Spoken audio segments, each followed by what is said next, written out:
second episode of Street Smart Business. I'm here with Cliff D. Payne, Decisive Aim out of Bellevue, Ohio. Yeah. How you doing today, Cliff? Good. Thanks so much for having me. Well, hey, I don't know. I didn't know you until about 2 weeks ago. Right. Did a little research and stuff, but can you tell me who is Cliff Payne? Yeah. So, again, thank you for having me. My wife, son, and I lived in Bellevue now for 3 years. We moved from East Tennessee, where we had resided for almost 5. Absolutely loved East Tennessee. Provided a lot of things for us to do, as a family, and really align with my passions. And so we moved here in Ohio again 3 years ago to be closer to family. And spent some time working for a national organization. One of the plants are in Bellevue. And transitioned from that organization in May. Of 2020. Of 2020. Mm-hmm. Took some time and really thought about what is this kind of next direction that we want to go in as a family. We'd considered moving to Texas for a Fortune 5 company, Sure. taking over a few of the plants in the southwest U.S. Ultimately decided to stay, and that was primarily driven on really the just kind of volatile nature of which our country has been in for about almost a year. And so we decided to stay local, and ultimately Decisive Aim started as a result of, just the excess time, that I had. But really evolved as I perceived a growing need of, Americans who are taking their own personal defense and preparedness, as not just a passion, but as a true way of life. And, we saw a need and wanted to fill that need. Got you. So, what gave you the interest to be in that self-defense, self-preservation space? Yeah. Where does that come from? Yeah, so that's more than just an interest to me. I think it's inherently who I am. Mm-hmm. It has always been a part of me to be able to be independent, to operate on my own, operate with very limited, outer support. So, as an example, one of the things I really enjoyed growing up was packing up a little bag. And so I'm saying 8 years old and going out into my grandparents' woods for the weekend, the entire weekend. So about cool. 48 hours. And, as I kind of grew, I realized that, this is a particular skill set that not everyone else around me has. I remember being on a camping trip with some friends.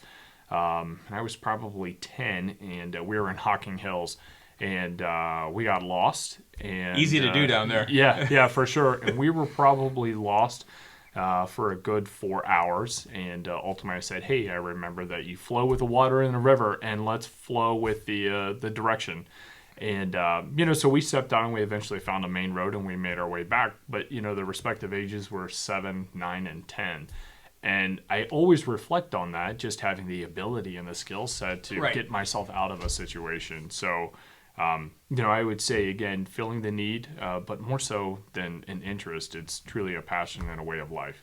Now, how many 7, 9, and 10-year-olds today do you think could go down and drop them in the middle of Hocking Hills and they could find their way out? Yeah, so probably none, right? As long as there was cell phone reception, it would be kind of easy to extract them out wherever they were. But I would say none. And, I think that shift overall really is indicative to the general direction of the country. Having such an extreme dependency on others for their own safety, others for their own well-being, but even more concerning others for their own sense of direction and purpose, value even. So that's an interesting question for sure. Well, the thing that's kind of crazy to me, and I think you nailed it on the last point, their sense of direction. Now it seems like if you're under the age of 18, for sure, maybe up to as high as 22 and less, they're looking to social media, to the group think, to whoever that secret cabal of people is out there that says, yeah, that's cool, that's awesome, or no, you suck and you're bad.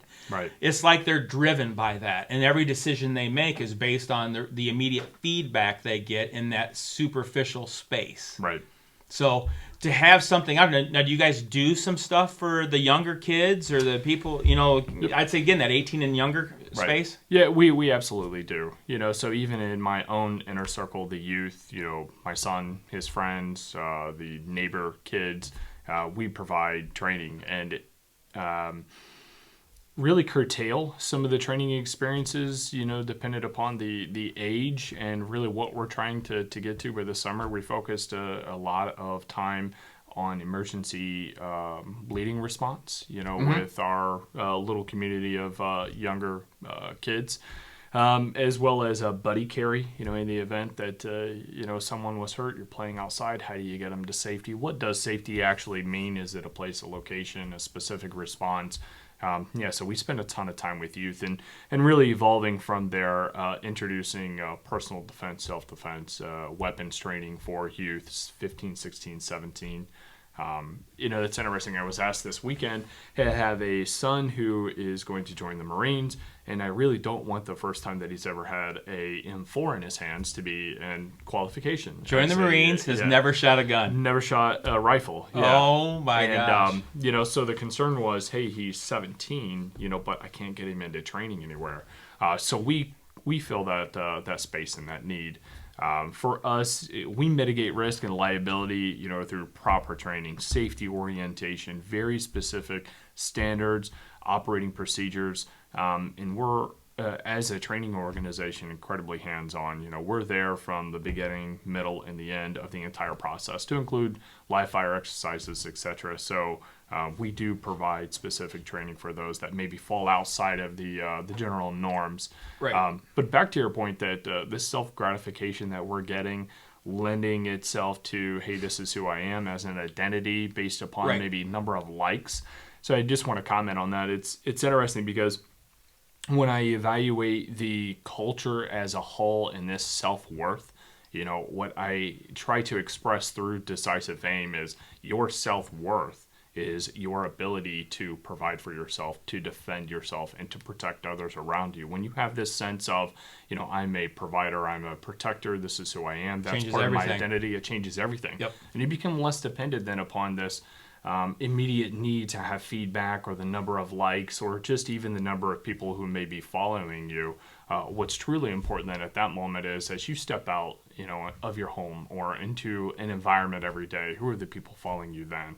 That's really when it matters. When it really matters, and that's a great way of measuring self-worth in lieu of just a number of likes. Sure. Yeah.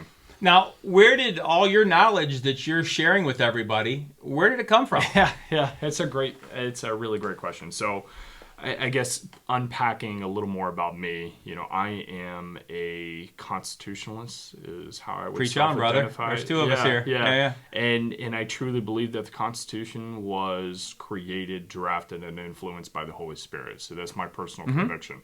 Yep. And in that, I would say, I have always felt this sense of duty, a duty for others, duty for our country. Carrying the baton or the torch of those that kind of came before us. So with a little bit of pretext there, for me, it's always been about how can I live out a passion and do so really independently. So for me, being outdoors is a passion. Firearms are passions. Stalking, evading, all of those kinds of things, maybe as weird and socially unaccepted as they sound, I really enjoy those. There's five stages of alertness, and 90% of the day we operate in the first stage, which is completely unaware. Yeah, in our own little bubble. Yeah, in our own little bubble. So as an example, next time you're at Walmart, for instance, before you dismount out of your vehicle, just sit there for a moment and watch everyone walking out of Walmart. 9 times out of 10, you're going to see someone with a phone in their face walking to their vehicle. So that's a perfect example of us living 90% of our days in the unaware phase. So getting back to your specific question, for me, the skill has been garnered through a very early onset of need and necessity. Growing up in Florida till I was about 10, I was really left to my own devices, as a child. So my folks would put me outside and, hey, that's where you stayed until they came looking for you in the evening, right? Right. So really it was almost like this spirit of independence was kind of growing out of need and necessity and really turned into what I would say is a passion, just being outside. I absolutely love that. My grandfather's a huge influence of being independent, being a person who can completely self-sustain and provide for themselves. Obviously, with the example we gave with the running water, I think I learned that directional key being able to identify your place on a particular piece of terrain and how to get out of that terrain. Probably when I was 5 or 6 years old. Right. And that just really evolved from, different participation with Boy Scouts, definitely influential, having some male role models in my life growing up, that really forced me to understand my own abilities, particularly tracking, through woods and things like that. The military, of course, had a huge impact. So you're a vet? I am a veteran. Okay, thank you so much for your service. Yeah, I appreciate that. Thank you very much.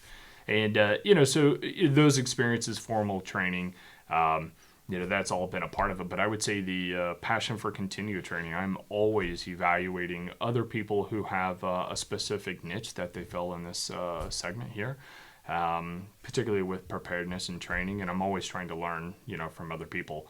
And the other element of that is how do you develop all of these skill sets and, have this level of knowledge is you actually have to go out and apply it. It has to be applicable. It has to be exercised constantly with any skill set. It is perishable, so you need to constantly test it, refine it, evaluate, then improve from there. So we do go hiking a lot as a family. We do several day trips where we're out, pick an unidentified location, and that's where we spend our time. Attempting, to be completely undetected, and then I do a lot of hiking on my own, a lot of camping, outdoor camping, kind of put everything you want on your back and then hike up the side of a mountain, spend some time there. So great reflection, but it's also a great way for me to kind of refine and test those skill sets. Well, I've noticed in my own life for sure is that with all the noise out here today, it's tough to find that still quiet moment. Right. Where you can get right with yourself. Right. And I can notice, we just got back, was lucky enough to take a vacation for a little bit. And it was weird. It only took a few days till all of the old ideas and creativity were maxed back out again, where it was nonstop firing faster than I could write stuff down. And before we had left, it was back to just being blunted or it was dull. Or it was running in the background and there was so much in the front that you couldn't get back to get it. Right. So I definitely see the value in taking that, for example. One thing I want to ask about, because we are on Street Smart Business Podcast, is so you are a business person as well. Absolutely. Is this the first business you've owned on where you're the guy? No. So that's actually a great question. The first business I ever owned, I was 17 years old. Okay. So I had started very early on being an entrepreneur. So I had actually was living on my own at 16 and a half. And I was working full-time, 50 hours a week at a factory. And saw a particular need with regard to poultry. And so I had started a rabbitry. So 17 years old, owned a rabbitry, 3,000 head, white New Zealand, and did that. That is a lot of rabbits. Yeah. Oh my gosh, 3,000. So it's kind of funny when I share that with folks. They're like, okay, not so much surprised with having a business at 17, but definitely surprised with meat rabbits. Like, what was that about? Well, you said it tied to poultry. Now I'm not getting the connection. It was the geographic area. So I had identified a gentleman who had an old poultry barn, an old chicken barn, right? So your single stack double aisle, and so the cages were easy to retrofit, and so I had a space, and I'm like, okay, let's do this. So so 17 had owned my own rabbitry. Did you quit the factory when you did that? No, I was doing both. Side hustle? Yeah. So I was getting off at work at 2 a.m. and going to the rabbitry, taking care, pulling the dead, doing my assessments, heats, and all those kinds of things. Right. So about 6 a.m. and then would go to So what did you do with the rabbits when you were... Yeah, what they was the were end goal there? Yeah, all produced for meat. Yeah. Yep. So, they were all sell live, and we had distribution established in Fort Wayne, Indiana, New York, Lexington, Kentucky. So, this is from Florida? No, this was actually from Ohio. So from Ohio? Okay. Yeah. Gotcha. Yeah. So moved from Florida when I was 10 up to Ohio. So lived there till prior to going to active duty. Yeah. Yeah. So, so on Street Smarts, right? So we'll bring this full circle here. So I had, when I'd gotten off active duty, I was recruited by GE Aviation, picked up through their leader development program. Defense aviation was a segment that I knew I wanted to go to. I had already established connections within the space, but for me, evaluating expectation management, having a good understanding of what an organization was already like, was very important to me. So I kind of consider that me gaining and garnering my intelligence with the organization. Sure. So I had stepped into that space, supported them for several years prior to moving to East Tennessee. And then East Tennessee, I'd managed a large manufacturing multi-site organization, helped support our international operations, but it was primarily metal manufacturing and large plastic components. So you went from military Right. to management. Right, absolutely. So I had stepped in as a area supervisor, and then a business unit manager, and then from there transitioned to East Tennessee, and this was all executive management, multi-site. How long are we talking here, time-wise, from the time you left military to is it a year, 10 months? No, so 4 years after I had actually left, I was managing a multi-site manufacturing operation. Gotcha. So, yep. But still, that's somebody else's company. Now this one's yours. Yeah. So what's been the biggest, thing that caught you off guard about when you started this? That's something you weren't prepared for, you didn't think about. Is there anything that happened that was like, oh my gosh, clients are weird, No. So managing and operating your own business, to me, it's just incredibly rewarding from the sense that anything and everything I do impacts the bottom line, and I'm great with that. Particularly with the decision-making, asset allocation, heard a previous conversation, what are we going to amortize? What are we going to write off? Right. So I really enjoy being able to have total influence over that. But yeah, so it is different. Any particular shocks that I've had so far, I would say no. Right. I follow a guy and read a lot of his writing, and he said, hustle so much until your side hustle becomes your primary hustle. and for me, it's just been, this is what I've always wanted to do. And, the grind is awesome. I absolutely love it, and for me, it's so much more rewarding, instead of getting up at 4:00 every morning, being in a factory at 5, as an executive leader, but leading by example, being on the floor for 2 hours before your first morning meeting when every other manager is rolling in. Right. That constant going in when it's still dark, leaving the plant when it's still dark, working on the weekends just to get caught up with your normal work.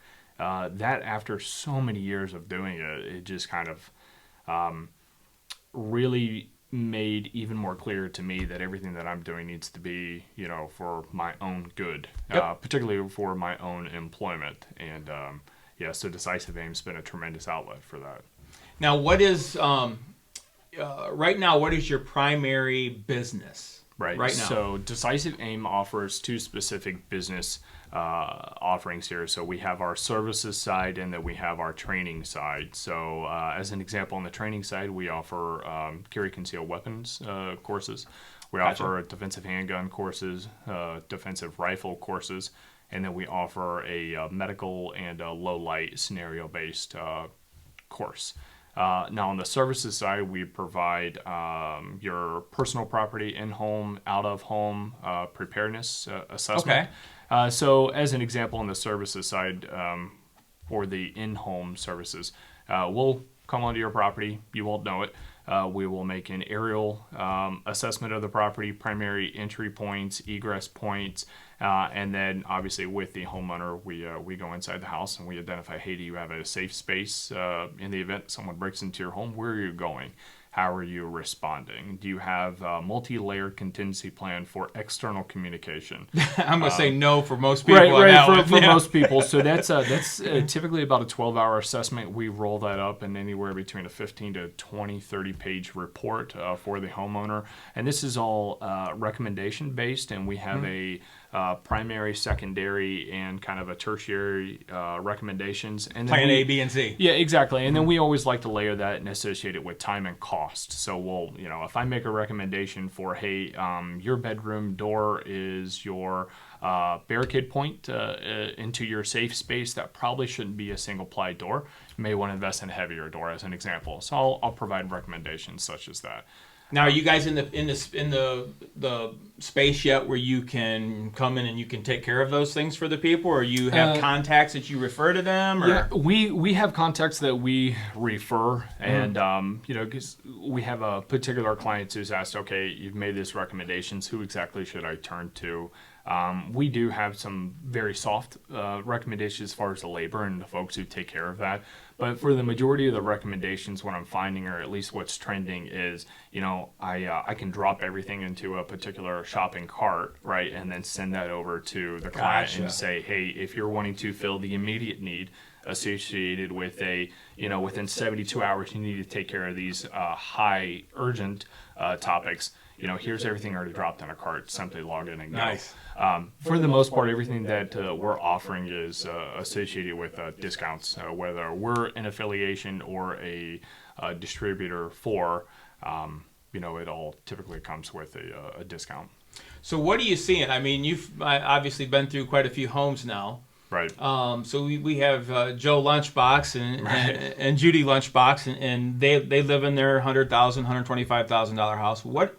What is like the first thing or the most apparent danger that they have, or exposure that they have to risk? Right. So folks aren't locking their doors. So I hate that. Is that still a thing? Yeah, it's still a thing. And I hate for that to be something that's like, so, okay, this is so simple. I don't need a home assessment preparedness person to come in and tell me that, lock my door. I know that. But what I will kind of give an overarching umbrella comment is everyone can benefit from having external eyes come in that you trust, of course. Sure. And just say, hey, how would you break into my home? How would you take my property? And if someone really knows what they're doing, they're going to be able to do that without you even knowing they're there. They're pros. For sure. My top three things that I'm seeing right now is folks still aren't protecting their homes by doing some of the basic things. As an example, locking your front door. There seems to be this kind of complacency, if that is such a thing, over complacency, complacent behavior in nature of, hey, everything's going to be fine. I can call 911. I can do this in the event that something goes on. I'm going to rely on these social services. So that's a failure point too. And then the third is a underdeveloped or undeveloped community. And when I say community, those are the folks that in the event that something happens, you've already been communicating with, you have a training plan with, they're going to respond to an emergency for you, and you would do the same for them. That just seems to be kind of non-existent. And what's kind of crazy is when you think about it in that term of community, the example that I just gave, that is exactly how our society operated 50 years ago. So it's didn't have the problems that we have today. And we take these massive social kind of steps back where we think we're being more progressive in the sense that this individual liberty, but what we're actually doing is undermining the ability of that individual to preserve their own liberty. You don't rely on others for that. You have this sense of self-worth through your own self-ability. Yep. And responsibility. That. Sure, absolutely. Especially as a, like a family. One particular client, there's multiple young children in the home. And, okay, in the event that, Joe, you're gone, and Susie, you're here, where are you taking the kids to in the event that somebody walks through that door or window that should not be in your home? Evildoer. Right. Absolutely. And it's just amazing that, to me, that's, hey, I'm a parent. I have an inherent responsibility to defend my family, and that really seems to be kind of an underdeveloped, sense and even focus for the majority of the families. I will comment that three of the basic things that I tell folks all the time, particularly because we operate in a 90% state of unawareness.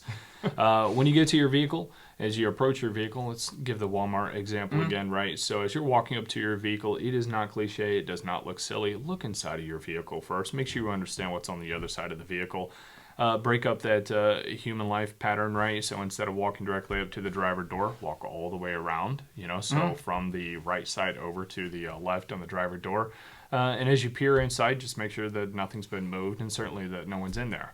But the key is, as soon as you get into your vehicle, you're not checking your phone, you're not buckling up, you're not kind of adjusting your mirrors, you're not doing anything. You're locking that door. That is the single best thing you can do. And it's amazing to me how many people just like, oh, I don't do that. I don't ever lock my door, and I assume when I put it into drive, it'll automatically lock. Maybe, maybe not, but at that point, it's already too late. One of the other unique examples that I had come up this week, we had a client in a conversation say, hey, I'm going to go, get my oil change in my car. And I said, hey, that's great. Just out of curiosity, when you drop your keys off, give me a call. So he was like, okay, that's weird, but sure. So he gave me a call and I said, okay, so you've dropped your vehicle off, right? Right. You've turned in your keys, right? So they can move your vehicle and do everything that they need to, right? Did you give the whole key set? Well, sure, I always do. And I'm like, now, why did you do that? And he was like, oh, it's the whole key set. And I'm like, so you've just given them access to every other vehicle that you have.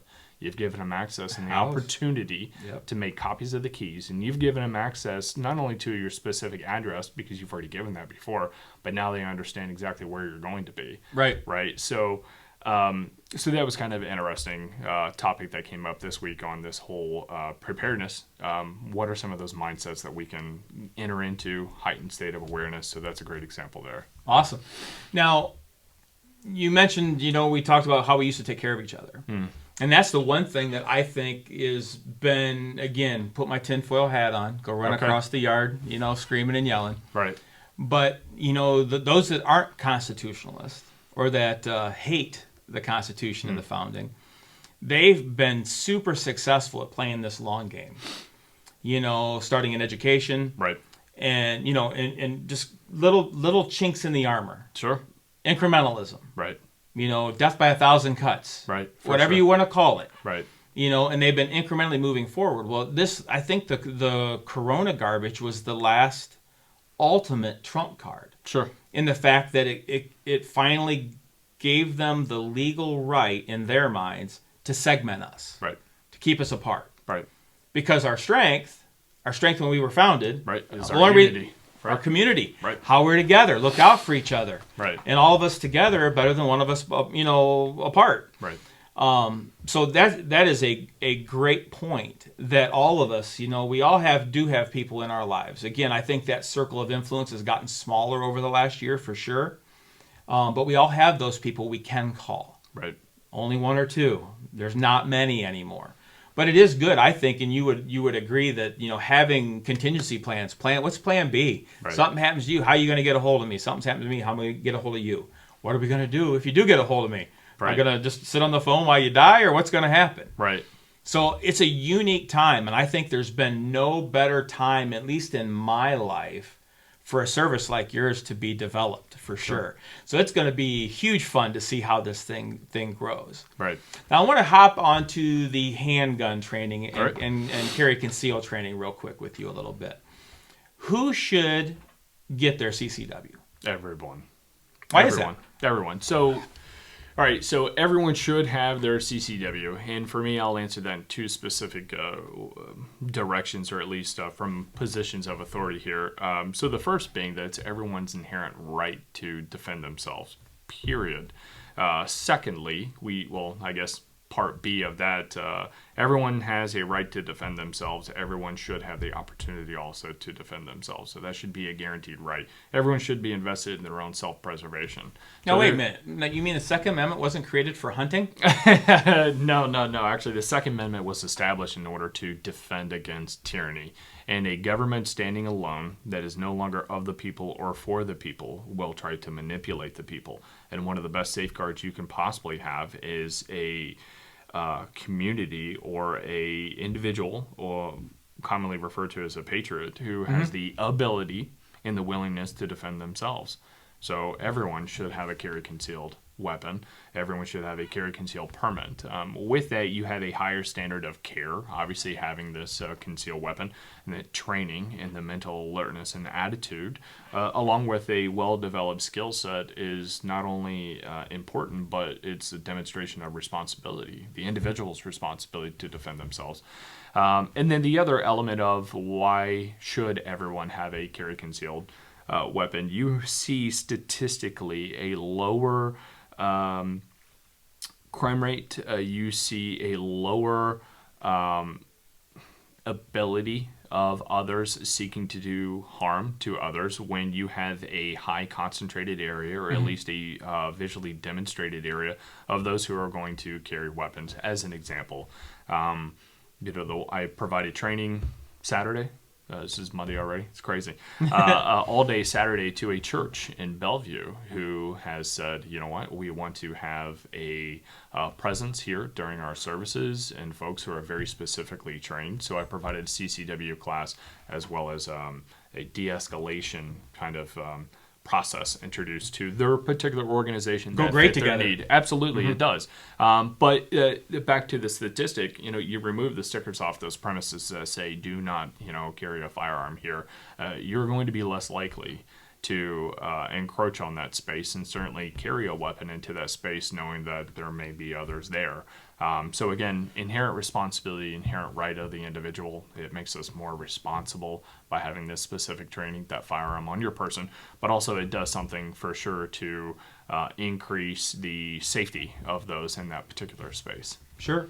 Now, what would you say to the person that says, I'm never going to carry a gun? Are they still a CCW class participant? Sure, absolutely. Yeah, absolutely. And the reason I say this is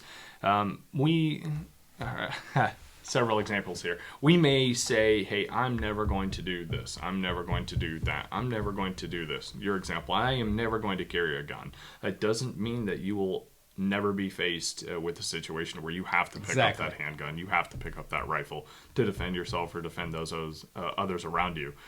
So having a basic understanding, having a baseline of knowledge, attitude, and skill set to be able to safely operate and use this weapon system, that is incredibly important. Whether or not you choose to carry a firearm all the time, it's almost even a separate conversation, right. But it is an inherent responsibility to be able to have that skill set to defend yourself and others in the event that that happens. And I can promise you, I've seen more times than not folks that will kind of throw out those, I will never, when until you're faced in that situation and it looking back at you, you can't say, I will never, right. I will never. And particularly with this segment here, the first time you pick up a firearm isn't when you need to defend yourself. You've already passed that point and it's going to go sideways. Yeah, it got real already. Right. Now, what would, there's been the creation here over the last year or two of online CCW classes. Now, I don't want to throw nobody under the bus, but I'd like your, I'd like to have your opinion on that. Yeah, to me, all right, so get back to the statistics. 80% of us learn through visual learning, the kinesthetic element. So I see, I do, I feel, right? To me, I think that you're getting less of a benefit, less of a training experience, less of a introduction. If this is, me simply providing a recording, you watch it, you go through those steps, those processes, you're going to have less of an experience, particularly with regard to firearms. I have found that the best way to train, the best way to learn is actually to be there, to be able to handle and manipulate that weapon system and receive that instant feedback. Yep. So in a CCW virtual class, it's very difficult to have that instant feedback where you can have behavior corrections and or modifications if it's a record, or if I'm simply watching, my class here and my students kind of, hey, repeat after me, do this.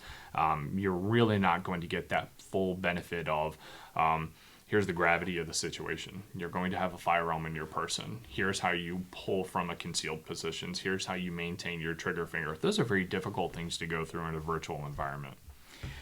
Statistically. All right. I mean, again, I've heard tons of CCW for years and years and years. I've heard tons of, people that don't necessarily oppose it, just makes them uncomfortable. Okay. How many CCW carriers shoot people? Yeah, so statistically, it may be even less than the China virus death rate. So I think it's like 0.0001, 3 or 4 digits after the decimal point. You're on the right side. It's very, very low. And typically what we see with CCW permit holders, if you group them into how many lethal engagements occur with those that actually have a CCW, it is a fraction of those that do not have a CCW, those that maybe even have possessed the firearm illegally. So it's a very, very, very low rate. But and that's a great point. But what I always share with everyone is you are the best controller of whether or not you're going to be in a lethal engagement. You control that. You control that by many ways. One, checking our ego, avoiding dangerous places, avoiding dangerous people, avoiding dangerous situations where you may perceive a quick escalation, whether it be in the environment or those, again, other people that you're around. But we control that variable better than anyone else. Sure.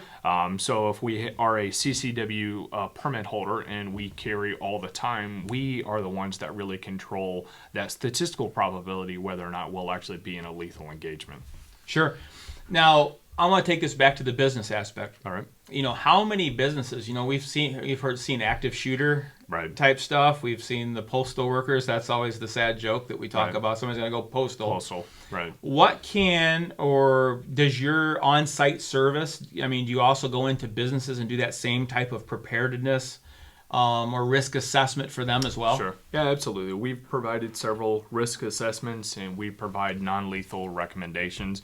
Our active shooter training program is still in development. We'll actually be partnering with another organization who's already have the structure, the process, the procedures in place. So we'll simply augment that organization once we get all the terms and conditions worked out.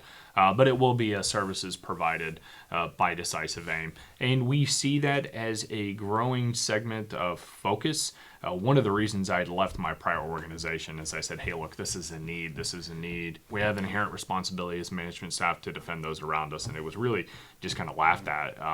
And, really understanding that particular footprint of that space, it's really sad because there are a tremendous amount of entry points.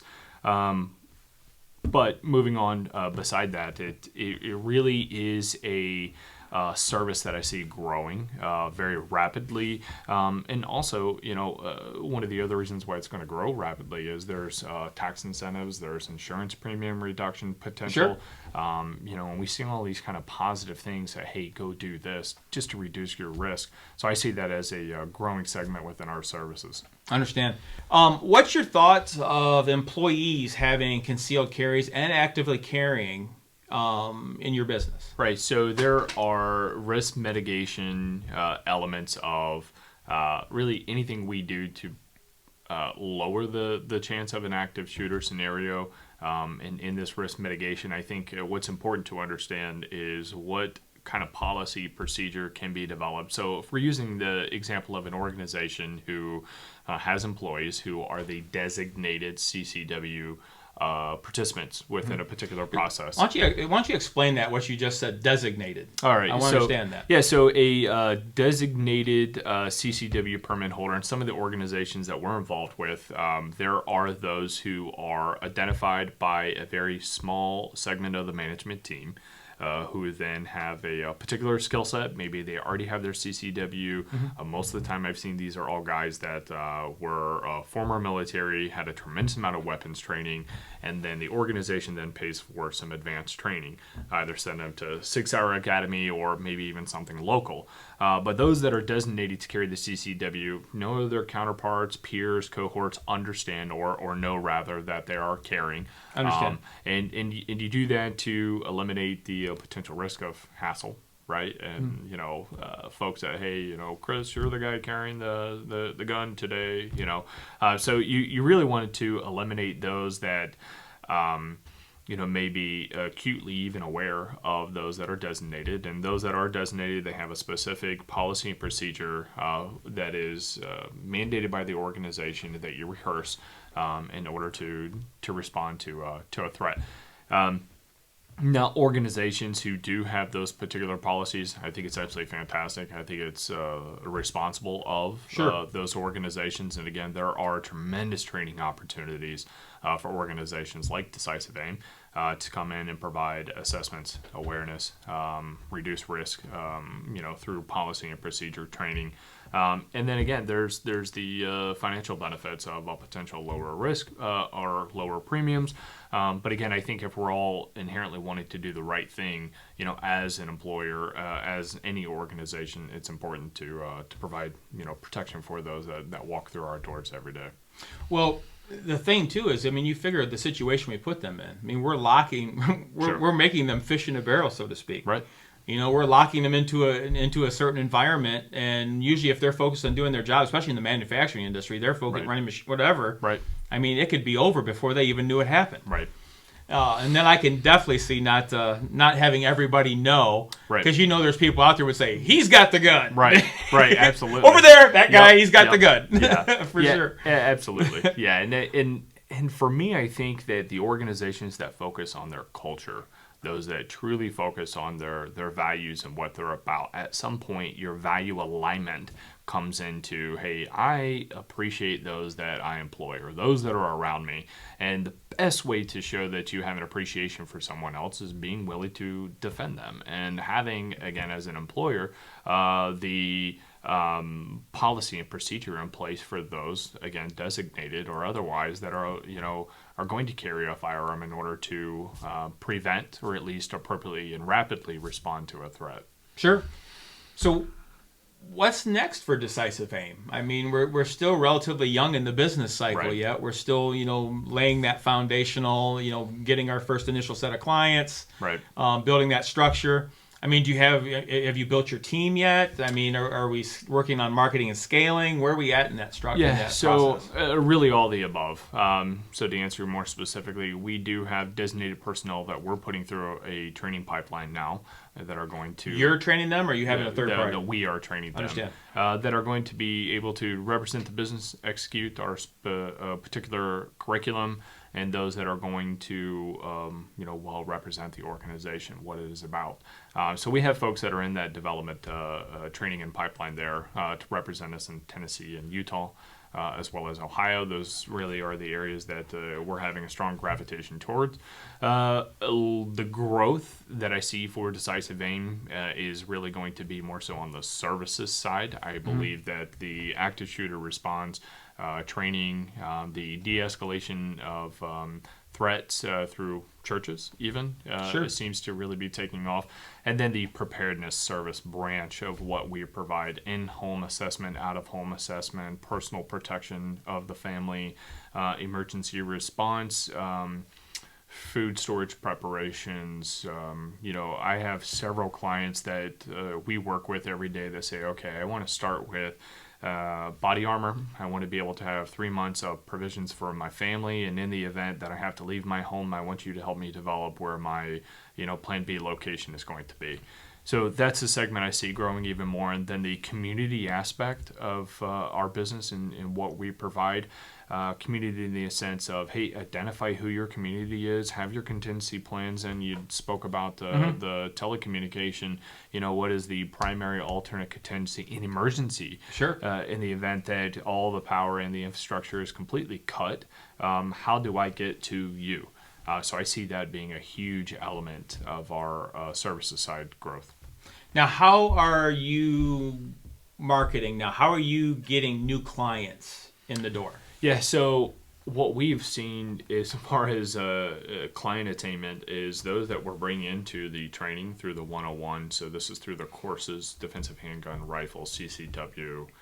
We are getting about 1 to 5 turns. So for every 1 client we bring in on the training side, we're getting 5 inquiries of services and/or training.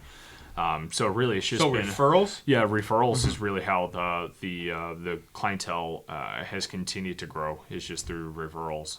Those that are really, hey, I've enjoyed this. Hey, this has been good. Or hey, I have no idea what I'm doing, but this guy does. So that's been a huge element. We do have our socials that we're utilizing to get content out, but really very strongly it's just been referrals. Yeah. Got you. Now, how did you?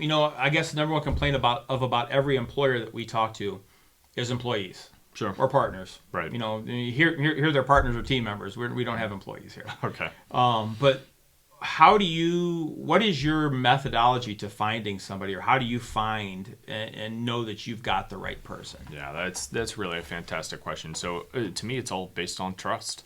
Who can you build a relationship with? Who have you developed a rapport with that you trust? In our particular business, it's very easy to define those that, or identify rather, those that you trust. And, we're identifying them 3 specific criteria. Do they have the knowledge, skills, and the attitude necessary to represent the business and also execute what the business is about?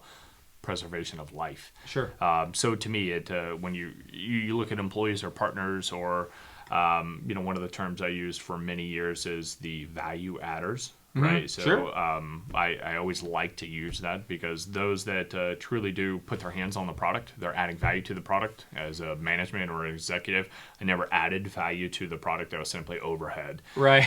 So Right. it's I think just in part of like checking our ego as well. But yeah, to answer you directly, it's developing trust and working alongside someone and building that relationship. So. Well, you said that you have some potential team members that are coming Right. on there in training right now. Right. So what you're telling me is they didn't know everything when they came in the door. No. So you hired first and foremost on character, For sure. morals, Right. content of character, whatever you want to call it. Constitutional orientation was an element of that. Yeah, I would imagine that would be in the job description for sure. Right. But either way, the point is, and I think this is where a lot of employers get hung up, is I need to hire, let's just say, marketing person. Sure. So they need to come in and they need to know every aspect of marketing. No. No. They have to come in and they have to be the kind of person that fits in here, kind of person I want to be around, kind of person I want to enjoy, Sure. kind of person that I know I can build a long-term relationship with. That's more important. And the kind of person that I know I could allow with a client and I would never, ever have to worry about my reputation. Right. 100%. Number one quality, don't care about anything else. Right. So Everything else can be taught. Absolutely. Now, that is the ideal, right? That is the ideal policy and practice and procedures. That is not what is happening as a whole. No. And this is why we see... We have temp. We do temp. I know. So the labor market, as it's currently represented in our area here, 80% of all laborers are actually coming from temporary organizations. Now, just take a moment there and let that sink in. What does that mean for the laborer walking into an organization in Bellevue? I'm out.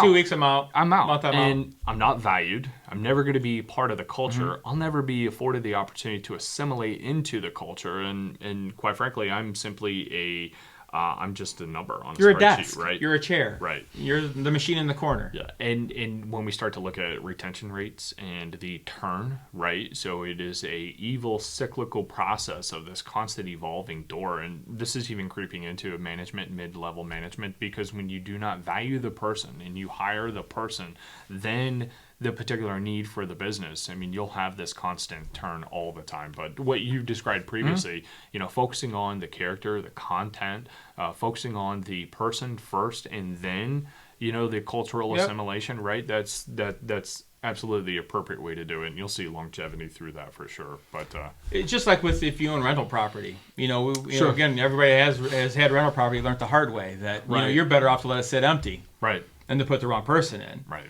I feel the same way in the employee or team member space. For sure. You're better off to have to buckle down and kick ass yourself Right. than put the wrong person into that position. Now, again, I get the temps thing. I mean, there's work that needs to be done. There's a lot of industries that require they need hands on deck, and they can't necessarily go through the long game process of bringing in the right person. So I get why it is the way it is. Sure. But I just know that's building a house on a shaky foundation at that point, for sure. Yeah, that really should be your short-term strategy, right? I mean, this is filling an immediate need, but we rely on our upfront process and procedure to where we fully validate and go through the appropriate cultural hire of an organization. Temporary labor, absolutely get that. But if we're truly committed to people and our product and our processes, maybe even in that order, you do commit on the upfront initial efforts, cost, again, relying on your procedures to hire that right person for the role. And that just seems to have almost kind of flipped. I would say even in my experience in the last 5 years, particularly with the organization in Bellevue, it was about, hey, I have a temporary need, and now this becomes a long-term strategy because I'm not concerned with the culture. Well, that's why you have 68% turnover. Exactly right. And you got to think at some point, don't you do the math on how much it costs to go from zero to somewhat trained to back to zero to somewhat trained to back to zero? The statistic I heard, this was towards the end of last year, I was talking to a client. He said on average in his business, it takes 6.8 workers to ultimately get one. Okay. So he has to go through 6.8 times statistically. And I don't know what 0.8 of a person is, but I'm just saying 6.8 was his number to get one to stick. Sure. What is the cost of going through 6.8? Yeah. I don't get it. The cost of talent acquisition, when you look at it from a variable standpoint of just strictly labor hours, so for labor, temporary labor, to the cost of talent acquisition, if you hire through a fully validated process, commit to that process, commit to people first, it's going to be exponentially more advantageous, to go through, hey, up front, we're committing to you as a person, instead of just, hey, whatever staffing agency, I need 12. That is going to, just to be, again, an evil cyclical process that you'll never get out of until you commit to spinning people. wheel of death. Right, absolutely. Yeah, and costs, right? So cost. But I think just the best comment is, what are you truly about as an organization? Are you about people, or are you about the end result? Sure. The end result is always going to be better, right? Even from a financial standpoint, for sure. If you're looking at, hey, I'm going to invest in my people because the quality of my process, the quality of my product, and ultimately the gross margin is going to be impacted by my commitment to people. No, there's no question. Now, you said just a few minutes ago when we were talking about some of the active shooter stuff that you were partnering with somebody. Right. And I think this is going to be the secret sauce for most of us small business owners.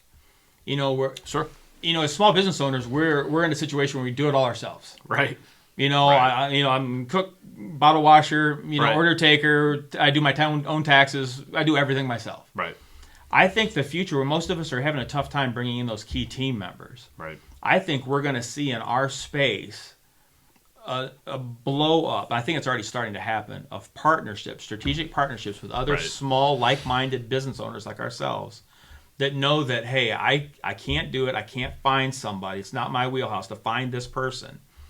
But I know a guy, and he's just like me. Sure. Believes like me, works as hard as I do, and I know he can fill that space. Right. Now, again, it may be a little more expensive when I look at the check that I have to write every month to have him do it. Sure. But ultimately, I'll be better off for doing it. So I think when I heard that, I'm like, you're on the right path there. Yeah. Is there any other strategic partnerships that you can feel where, things that you're going to need as you scale this business and make it bigger? Yeah, absolutely. So we talk about the services side, and we talk about preparedness, and, the element of egress and getting out of Dodge, if you will, or leaving your primary stronghold because of multiple factors, but you have to leave with your family. How are you going to do that safely? So that is something that is just stuck with me. What am I advertising? What am I selling? What am I about? What is a strategy that is tried and tested and that I feel even good ethically to offer up as, hey, you need to develop this process, within your family unit, and here's what it looks like. So from the preparedness services side, we have partnered with Plan B Trucks. So Plan B Trucks, if you haven't heard of them, check them out. They're in Utah, veteran-owned organization, fantastic people, very much like-minded constitutionalists, and they're just great human beings. So they offer up-armored and non-up-armored vehicles for sale. These are decommissioned military vehicles. So if you got to leave... Yeah, so they're if you building have you to leave, something to... They are, yeah. So in our preparedness services side, we're aligning with them, and we're working through a particular dealer partnership and affiliation. Very cool. And then we're also working with a few other organizations, again, all small businesses, all those that are trying to fill a need. They see a segment, they want to enter in that segment. Ranging from medical supplies, we're working through partnerships there. We're working with a really cool organization called Crate Tactical. So steel targets have been an exploding element within the firearm industry. And Crate Tactical, veteran-owned, great people, they are filling that need. They see the segment, they like the Where are segment. they located at? They're actually located just north of Atlanta. Okay. Yeah. So you can look them up. Crate with a K. Tactical. We'll make sure in the description of this video Yeah. when we post it, we'll put all everybody's contacts and Yeah, information. and so and I do appreciate that, we Yep. are a dealer for them. So Metal Target needs any and everything that you need, including the hanging devices. We sell those directly. Oh, nice. So we do represent that organization, and but again, just a smaller organization, and they're wanting to grow their network, their distribution. So this is how we fill that need, and we love their product, and we love using it at Decisive Aim because there's nothing like that quick audio feedback when you hit a steel target. Yeah. Exactly. And it's safe product. In lieu Yep. of just taking a piece of carbon steel and shooting at it, you're going to get some ricochet, right? Yep.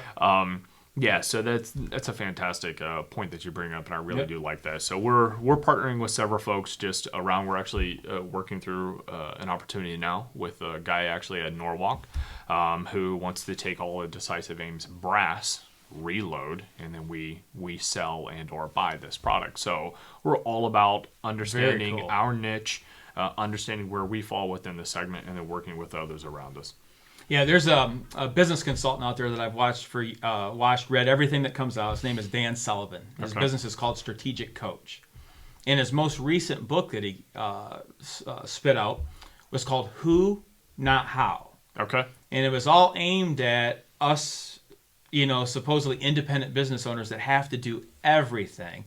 And that puts that glass ceiling on what the number of people we can help. Sure. The impact we can make is all limited based on our own capacity. Right. But all of a sudden, if every little piece I can find a who Right. and not try to figure out how, all of a sudden I can eliminate that glass ceiling, and scalability then goes off the charts. Absolutely. At that time. Yeah. And don't you feel like that actually makes you a more well-rounded offerer of services and being able to provide different things to your clients? And no, that's a fantastic point. One of the things that Decisive Aim is really about is we identify and further refine who we are as an organization. One of the things that we support is Mission 22, so Veteran Awareness, Suicide, and Prevention. That is just something that's that is huge. absolutely huge on our hearts every day. And, it's just, to me, that is the national pandemic. 22 veterans taking their lives every day. So along the way, as we're providing these different services and we're exercising our networks, if we come into contact or we have someone that's like, hey, I'm here in your class, but, during the next break, I want to talk to you about my son, right? And this is very real. And I had a lady come up and said, I'm really worried about my son. 2 tours in Afghanistan, 1 in Iraq, and, we have firearms in the home, and I'm really, really concerned. We're able to connect with those folks, be able to provide services and connect them with other organizations such as Mission 22 and say, hey, look, I know you're hurting right now and you're in a lot of pain, but, let's take a look at this organization together.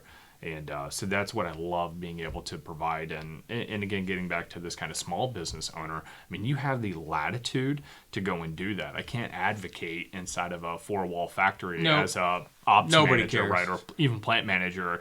No one cares. I'm here to do a job in order to get an end result. Our end result is the preservation of life. Right. And a part of that is, being able to advocate for, veteran suicide awareness and prevention.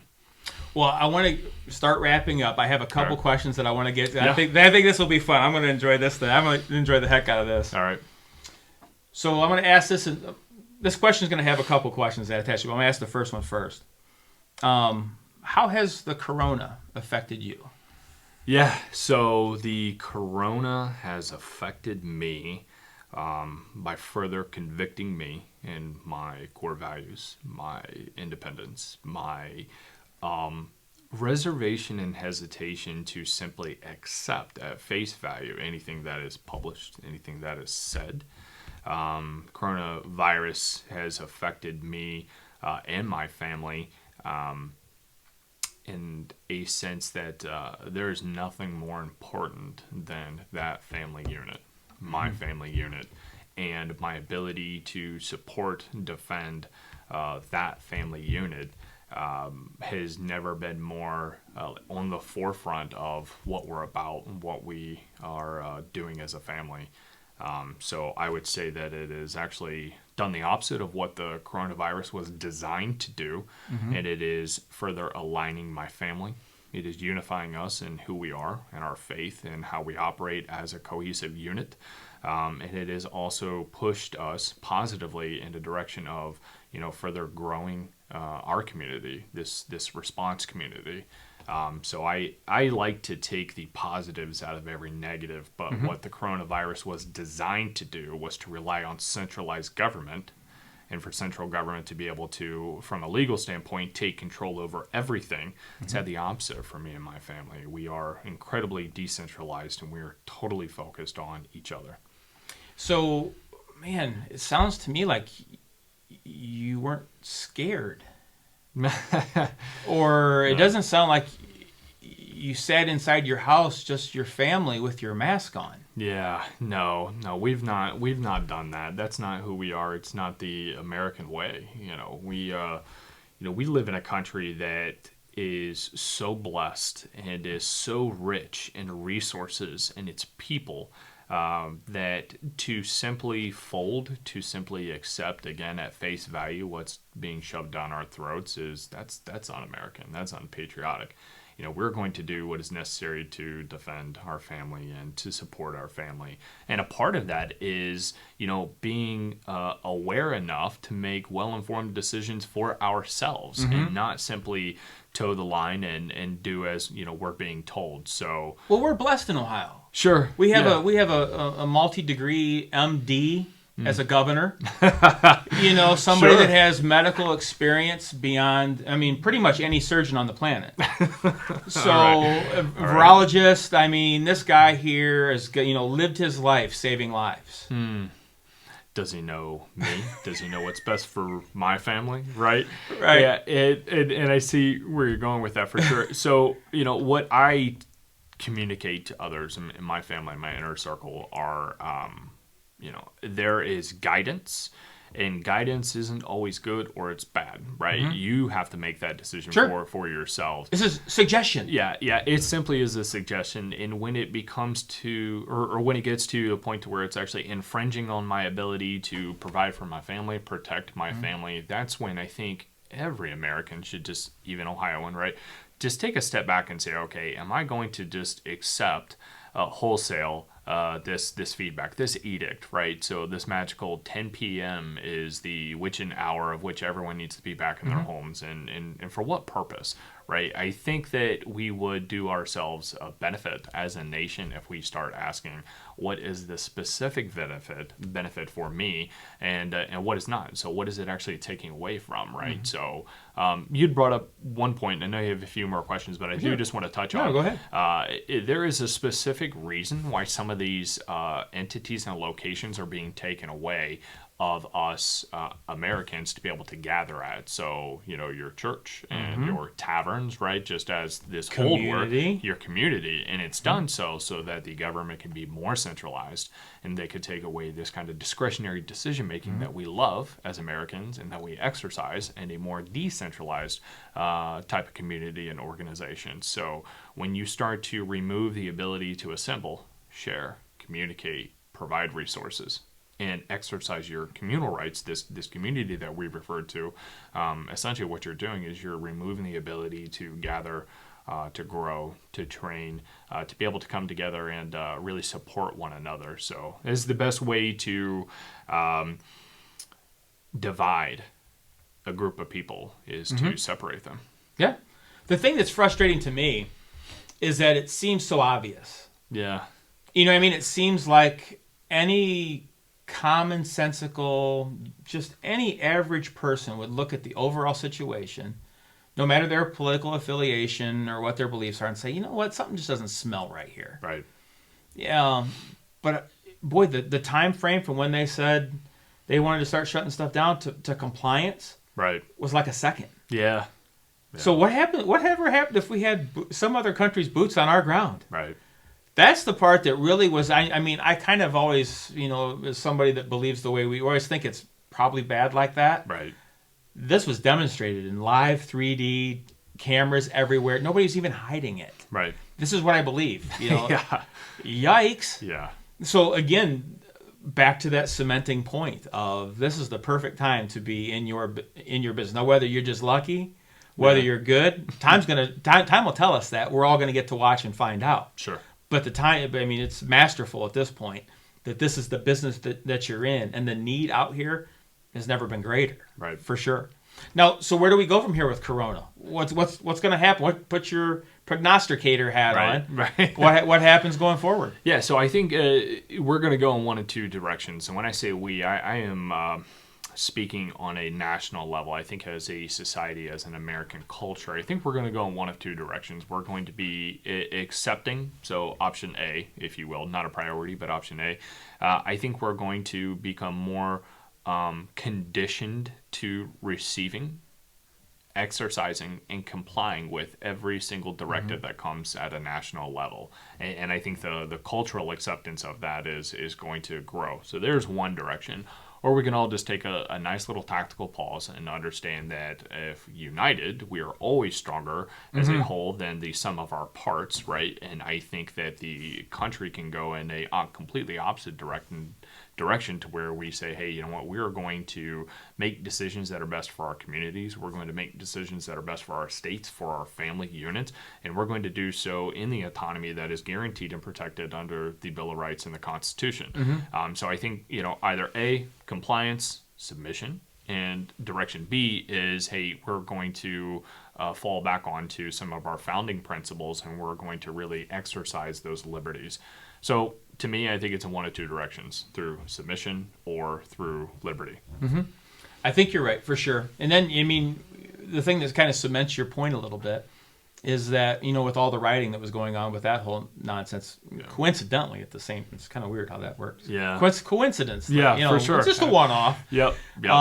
Knocking down, founding fathers, Yeah. trying to change history. That's all part of the process. Yeah. That incremental long game that we've talked about already. Yeah. You're bringing it full circle. Yeah, Keep the going. long game now is now down into a short, compressed game. Yeah. They spent the last 30 years, and I say they, the people that don't believe we live in a blessed country Right. with blessed people Right. from all races, all nationalities, all religious belief. It's just a great country. Right. There is none other like it. Right. Never has been, never will be. That's correct. Yeah.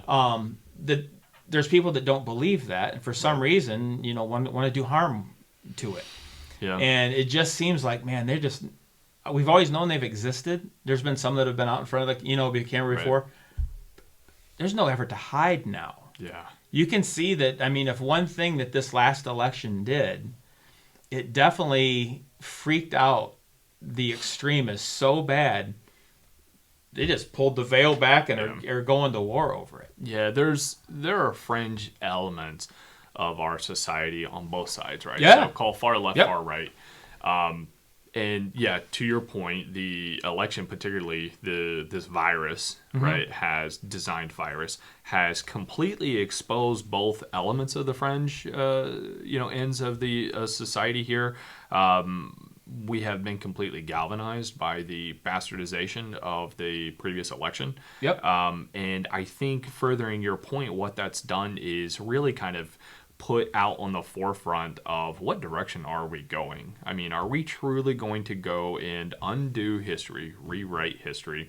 And are we going to take control of the past with a complete inability to do so by simply saying, hey, within context, here's how we think this really happened. Right. Or are we going to learn from the past in order to never repeat it? And that is one of the most beautiful elements of the American society, this American kind of project and trial test that we've been doing for almost successfully for 250 years is we do evolve and progress, seems to be a popular word, but we do so with an appreciation of the past, not in light of the past or getting rid of the past, but we grow and we evolve as society and a culture because of this appreciation. Right. Whatever side of history we're on, I think the primary point is to learn from it in order to move forward. And you keep referring to this kind of chink, this armor getting, one less rivet, right? So let's just take in context the history, right? So let's look at this Roman Empire that lasted for more than a millennium. It was so successful, but it crumbled so quickly because it decayed from the inside out. Yep. And to your point, I really do liken the current state, our geopolitical, to that historical context and the fact that we are rotting from the inside out. Yep, that's true. We have it so great, we just can't stand it. Yeah, Apparently. whatever. Right. One last note here. I was blessed with the opportunity to witness and to bring fresh water to the people of Cuba in February.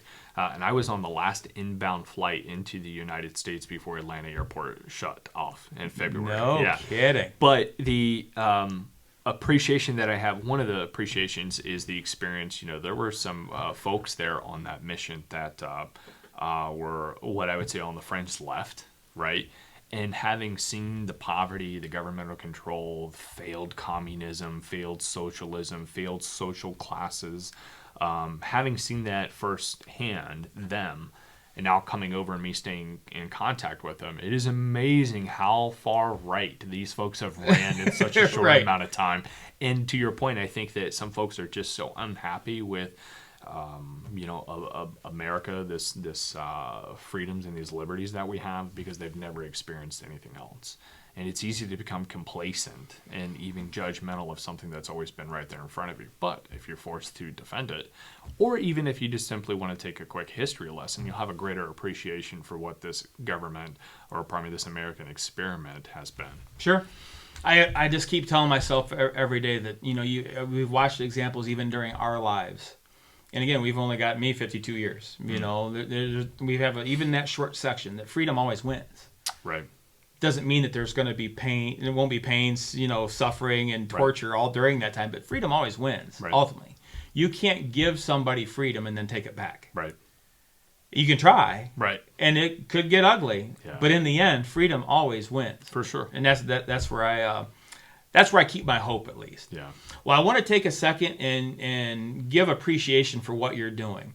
I mean, again, I like to break down from what you're offering to what I think you really are offering. Okay. Is that in this time where fear has been manufactured, everybody's scared, people are unsure, not sure about their job, or they had a restaurant or a bar, small business owner out of business. Anyways, fear abounds. And what you guys provide is that you're giving people back control. You're allowing them to be in charge of their own outcome. You're giving them tools and abilities that they can use to protect themselves, protect their families, provide for themselves, provide for their families. There is no greater self-esteem builder than knowing that when the shit hits the fan, Right.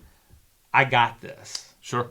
So you deserve a lot of credit. I'm really excited to watch your business grow. I appreciate that. And if I can be of help or service in any way, trust me, we'll be tooting your horn. Sure. And we've already talked about a few collaborations on the phone already. Yeah. Yeah. But we'll make that happen. I have one last question. Sure. So Decisive Aim's out of business now. It's gone. All right. So you're gone. All your knowledge, you're not there for your family, for your community. Mm-hmm. What is a couple things that you've learned in your life so far that if that's all you could leave for them, those are the one or two things that you would want them to know? Yeah, so the first would be if you put your faith in people, you'll always be disappointed. Always turn to Christ. The second is rely on those that you can trust.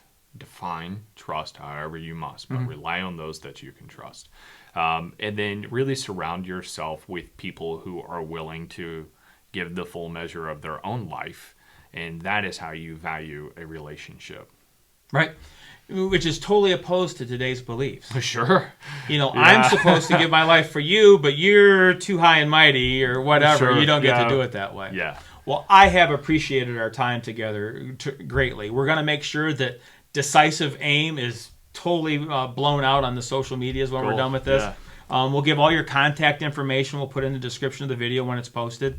So everybody, if you need to protect yourself, you want to learn how to take care of the zombie apocalypse if and when it happens. Yeah. Cliff D. Payne from Decisive Aim is the man to give a call. Yeah, thanks so much. Thank Really you, my appreciate friend. it. Yeah, Yep. Thank you.